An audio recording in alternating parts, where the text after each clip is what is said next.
નમસ્કાર, star India TV ન્યૂઝમાં આપનું હાર્દિક સ્વાગત છે। હું છું હેમલતા ત્રિવેદી। આપ જોઈ રહ્યા છો સ્ટાર ઇન્ડિયા ટીવી ન્યૂઝ, સત્યની વાતે સત્યની સાથે। આઝાદીના 78 વર્ષ બાદ પણ અંધારામાં જીવે છે ગામડા। મીરાખેડી કાળી ગામના અનેક ફળિયાઓ વીજળી વિના, બાળકોનો વિકાસ અને ડિજિટલ ભવિષ્ય બંને અંધારામાં। મીરાખેડી ગામની અંદર આઝાદીના 78 વર્ષ થઈ ગયા।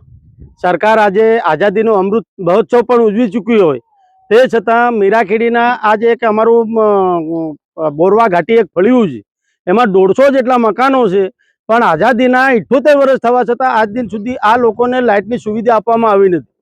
દરેક પ્રકારના નેતાઓ દરેક ચૂંટણીની અંદર આવે અને લોકો એમની જે વેદના છે એમની સામે ઠાલવે, તે વખતે લોકો ઠાલા વચનો આપી જાય છે અને જીત્યા પછી આ લોકોની સામે કોઈ જોતું નથી।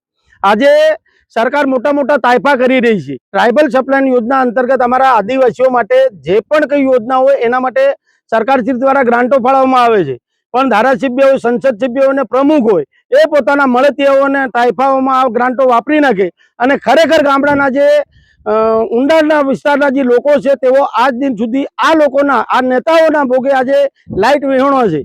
અનેકવાર અમે રજૂઆત કરી। 2019ની અંદર અમારા ધારાસભ્ય હતા ભાવેશ કટારા, તે વખત પણ અમને લેટર પેડ આપેલું। લલિતભાઈ બોરિયાનું લેટર પેડ આ લોકો લઈ જઈને આપેલું, પણ આજ દિન સુધી આ લોકોની માંગ સંતોષવામાં આવી નથી। અનેકવાર સર્વે કરવામાં આવ્યું, સર્વે કરીને જતા રહે, પરંતુ એક પણ પોલ અહીં નાખવામાં નથી આવ્યો કે કોઈને વીજ કનેક્શન આપવામાં આવ્યું નથી। પહેલા શું હતું કે બાળકોને અભ્યાસ કરાવવો હોય કે સાંજના સમયે રસોડું કરવું હોય તો સરકારશ્રી દ્વારા કેરોસીન આપવામાં આવતું હતું, પણ એ કેરોસીન બંધ થઈ જવાના કારણે આજકાલ લોકોના ઘરોમાં દીવો પણ સળગાવી શકતા નથી અને દીવો સળગાવવો હોય તો જે સિંગતેલ છે એના થ્રુ દીવો સળગાવવો પડે। આજે લોકોને તેલને ખાવાના ફાફા હોય તો ઘરમાં બાળકોને અભ્યાસ કરવા માટે સિંગતેલ લાવે ક્યાંથી? એટલે આપના માધ્યમથી સરકારશ્રીને વિનંતી કરું છું કે ખરેખર આ તાયફાઓમાંથી બહાર નીકળી ખરેખર વાસ્તવિકતા શું છે એને ધ્યાનમાં રાખીને આજે અમારા ગરીબ આદિવાસીઓ છે જેઓ આજે આઝાદીના 78 વર્ષ છતાં આજ સુધી લાઇટ વિહોણો છે, એમના ઘરોમાં લાઇટ પહોંચાડવામાં આવે। અને આપના માધ્યમથી આજે કહેવા માંગુ છું કે ટ્રાઇબલ સપ્લાયન અધિકારી શ્રીને આજે અમારા લોકો છે એમની જે યાદી છે થાંભલા અને મીટરો માટેની એ લઈને હું જવાનો છું, અને તેમ છતાં ચોમાસા પહેલા જો આ લાઇટનું કનેક્શન આપવામાં નહીં આવશે તો આ જેટલા પણ અમારા જે ગરીબ માણસો છે જે આજ વીજળી વિહોણા છે એમના બાળકોનું જે જીવન છે, ભવિષ્ય છે, અંધકારમય છે। એમને આપણે વાઘ વરુનો ડર છે, જાનવરોનો ડર છે, ચોર લૂંટારોનો ડર છે। 108 ને ફોન કરવો હોય તો મોબાઈલ વગર આ લોકો ફોન કઈ રીતે કરી શકે? અમારો જે આજનો વિસ્તાર છે ટોટલ માઇગ્રેશન કરીને બીજા અનેક જિલ્લાઓમાં મોટા મોટા શહેરોમાં મજૂરી કરવા જતા હોય, એમને કોઈ ખબર અંતર પૂછવા હોય તો લાઇટ વિના મોબાઈલ ચાર્જિંગ ના થવાના કારણે એ પણ પૂછી શકતા નથી। જો સરકાર તાત્કાલિક ધોરણે જો આ અમારા જે ગરીબ માણસો છે એમને લાઇટની સુવિધા કરી નહીં આપશે તો તમામ પરિવારોને સાથે રાખી અને કલેક્ટર કચેરી ખાતે દાહોદ અમારે આમરણ ઉપવાસ કરવાની ફરજ પડશે। આજે એક વીજ લાઈન જઈ રહી છે, પોલ ઉભા કરેલા છે, એ કયા છે? આજે 66 કેવીની લાઈન જાય છે, જેને લીંબડીથી લઈને દાહોદ સુધી લાઈન પહોંચાડવામાં આવે છે। જો સરકાર ધારે, તંત્ર ધારે તો અહીંયા એક ટીસી મૂકીને આ લોકોને ધારે તો એક અઠવાડિયાની અંદર લાઇટની સુવિધા થઈ શકે એમ છે। લાઇટ જે હેવી લાઈન છે જાય છે, પણ સરકારની મનસા નથી અમારા લોકોને લાઇટ આપવાની, એટલે આજ સુધી અમારા લોકો લાઇટ વિહોણા છે।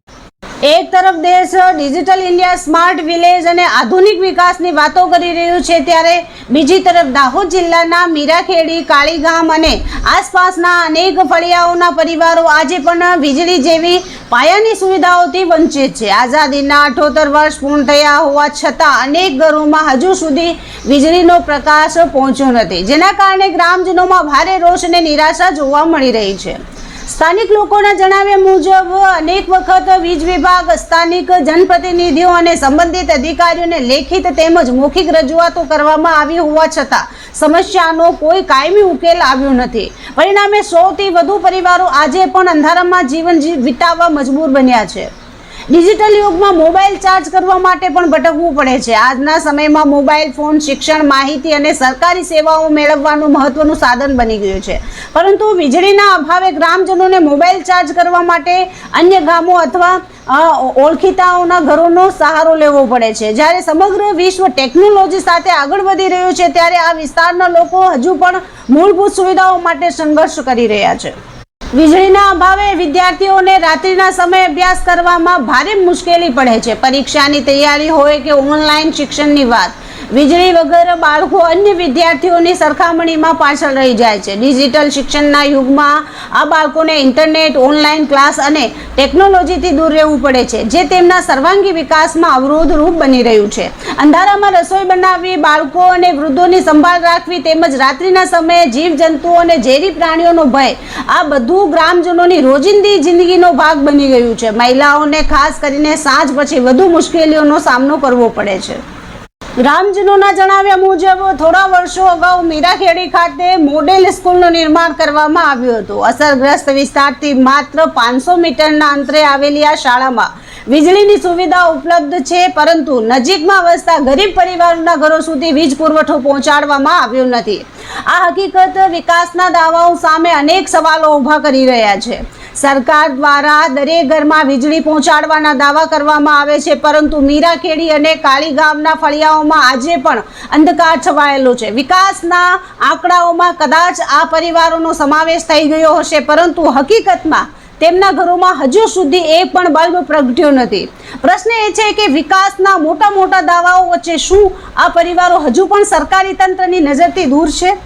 આ બાબતે મીડિયા ટીમ દ્વારા MGVCLના અધિકારીઓનો સંપર્ક કરવામાં આવ્યો હતો. તેમને જણાવ્યું હતું કે તાત્કાલિક ધોરણે સર્વે કામગીરી હાથ ધરવામાં આવશે અને નિયમ મુજબ તમામ યોગ્ય ઘરો સુધી વીજળી પહોંચાડવા માટે જરૂરી કાર્યવાહી કરવામાં આવશે.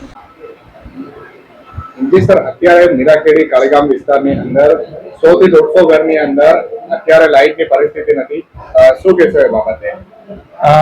આપના દ્વારા જે અમને માહિતી આપવામાં આવેલ છે તે બાબતે અમે યોગ્ય તપાસ કરાવી અને જે લોકોને ત્યાં ઘરે લાઇટો નથી કે લાઇટના કનેક્શન નથી આપેલા એ બાબતનું અમે તાત્કાલિક ધોરણે સર્વે કરાવી દઈશું અને એમનામાંથી અમે તપાસ કરીશું કે કોને ફોર્મ ભરેલા છે કે નથી ભરેલા, અને જેમને ફોર્મ નથી ભરેલા તેમને અત્રેની કચેરીથી ફોર્મ આપી દેવામાં આવશે અને પછી એમને જે નિયમ અનુસાર જે કાર્યવાહી કરવાની થતી હશે એમને કનેક્શન આપવા માટેની તે કાર્યવાહી અમે ત્વરિત ધોરણે ચાલુ કરી દઈશું. ગ્રાહક મિત્રોને શું અપીલ કરશો? અમે દરેક ગ્રાહક મિત્રોને અહીં અપીલ કરવા માંગીએ છીએ કે જેને ત્યાં પણ લાઇટ કનેક્શન ના હોય એ લીંબડી વિસ્તારની અંદર, લીંબડીના આસપાસના ગામોની અંદર, એ લોકો દરેક અમારી MGVCL કચેરીનો સંપર્ક કરી શકે છે, ત્યાંથી ફોર્મ ભરી શકે છે અને ઓનલાઈન અરજી પણ કરી શકે છે. ઓનલાઈન અરજી કરવા માટે એ લોકો MGVCLની વેબસાઇટ ઉપર કેવી રીતે અરજી કરવાની એ બધું જ સમજાવેલું છે અને ઓનલાઈન અરજી પણ કરીને એ પણ અમે ગ્રાહક કરતા હોઈએ છીએ. અસરગ્રસ્ત ગ્રામજનોએ તાત્કાલિક સર્વે કરીને તમામ ઘરોમાં વીજળી પહોંચાડવાની માંગ કરી છે. ગ્રામજનોનું કહેવું છે કે હવે માત્ર આશ્વાસનો નહીં પરંતુ વાસ્તવિક કામગીરીની જરૂર છે, જેથી તેમના બાળકો પણ ડિજિટલ યુગ સાથે જોડાઈ શકે અને ગામડાઓમાંથી અંધકારનો અંત આવે. Star India TV news Jhalod reporter Pankajbhai Pandit, જિલ્લા દાહોદ.